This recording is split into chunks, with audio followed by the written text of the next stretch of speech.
the pool camera. Is your support for Mr. Jordan unlimited? Are you concerned about the way the numbers are trending? No, as long as Jim wants to stay in, I don't see. I mean, he was good before. He's still good, in my opinion. I don't think numbers shouldn't affect my vote. Are you concerned that it's trending in the wrong direction, though? No, I did the same thing with Kevin. I did. I think the 12th vote, I believe, and then it turned the other way. Can you talk about this proposal to accept punishment? Yeah, because I've said all along, it's bigger than us. It doesn't have anything to do with me. It's what I think the future of the country is. I mean that with all sincerity. And is that for Jordan only? Jordan Just for now. Just for now. Yeah. Not for anybody. No, I mean I wouldn't. Some Marxist put their name in. I wouldn't leave them in. Do you expect to vote in there on whether... I don't expect anything. I don't know what we're going to do, honestly. Would you rather... Actually, they just told me it was a party for me, so I'm just coming down. Would you rather basically be punished or switch your vote to McCarthy? I'm not voting for Kevin. I'll take the punishment. Thank you, sir. Yes. Can I ask you about Gates' offer? He said that the 8 of them who voted against McCarthy have Hey, there he offered... is. Jake the snake right there. That the 8 of them who voted against McCarthy, Gates says they're offering to be sacrificial lambs it's or time to pound stop. of flesh. It's time for Mr. Jordan, who I have no personal animus towards. It's time for him to step down. Get somebody with a clean slate with no baggage. We have baggage going back with Steve Scalise's election and Kevin's, and he was a part of that. It's just time to move on. You want him to drop out? So that's not an offer that appeals No, to you? it's time to step down. Can anyone get to 217? Yes. So I think Patrick McHenry doesn't want it, but he would be great because he doesn't want it. I mean, he's a great guy. I think you have folks like Tom Cole. You got folks like some newer folks like Kevin Hearn, and we also have Mark Green. We have Mike Johnson. We have a lot of capable folks that don't have a lot of baggage to them like we have in this current race. But anyway, thank you. I need to get in. Appreciate it. Congresswoman, is this still your last time voting for Jim I Jordan? don't think I just think we have to have org meeting and have a discussion as the team. We have a lot of tough cookies over there. I like it. We're going to win against Democrats. Iron sharpens iron, so I think we've got even sharpened.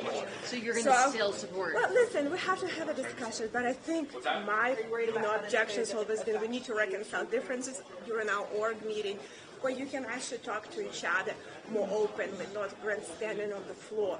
That was my objection always. I think Kevin did it. I appreciate that Steve did it, and I wish Jim would have done it. So now he has to figure out, and we'll have to figure out as a group. But I truly believe we'll get a good speaker, and then we'll have to deliver, and it's going to be a big fight. So hopefully you'll have as much interest to help me too. Congressman, how's that vote going in there? I have no idea. I turned my ballot in, went and made a call, I'm going back in. What were the two options? Or were there three options? So just to leave Jim as our nominee, or to figure out Yes something? or no? Yeah. So what happens if you lose it? Are you no longer the nominee? So I assume we would have to nominate somebody else at that point. I don't know at this point right now. We've got some members leaving. It's a little frustrating for me, honestly. We need everybody here to vote. Are you having attendance issues? I heard there's some people on some airplanes going home. That's frustrating for those of us who want to get the job done. So, yeah, we need to be here fighting. I mean, the American people expect us to get the job done right. And so we're here to do that, stick to it as long as we can. But we need everybody on the team here. Are there any speeches or comments? No, nothing major. Just, hey, we're going to vote.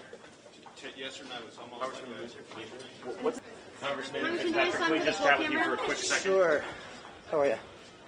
So you voted against him this round. Yeah. What are your thoughts moving forward? Could you ever switch back to Jordan? Now, listen, just take the names out of it. There's never been about Hakeem Jeffries, Jim Jordan, Patrick McHenry. This is about opening our government. We have 2 wars raging. We have a government that runs out of money in 29 days. We have Ukraine running out of weapons in 2 weeks. We have 30 dead Americans in Gaza. We have 14 missing Americans in Gaza that we know of. And we have an entire branch of government that's offline. That is unacceptable. So I hope you all are asking the question of the 8 and the 208 that put us in this position. Because they are the reason we're here. We're going to try to figure out how to clean up that mess that they caused. But that's why we're here right now. And everybody needs to be abundantly clear that we had a speaker who put a 2-party bill on the floor to avert a government shutdown, and he was punished for it. That is the worst message you can send to America. The worst. And every single person that voted to punish bipartisanship ought to be held accountable. Should Jordan drop out? That's his choice. You saw how I voted today. If not McHenry, is there anybody else you could see getting to 217? That's a question for individual members. I think Patrick McHenry is the perfect person to just get us through the year and possibly the cycle. At what point do you pick up the phone and call Hakeem Jeffries and ask him who you I can talk to come on? Hakeem all the time. I respect him. I hope he's more bipartisan in the future, but I respect him. I do. But we talk to our colleagues all the time. Okay? Thanks. Thank you, sir.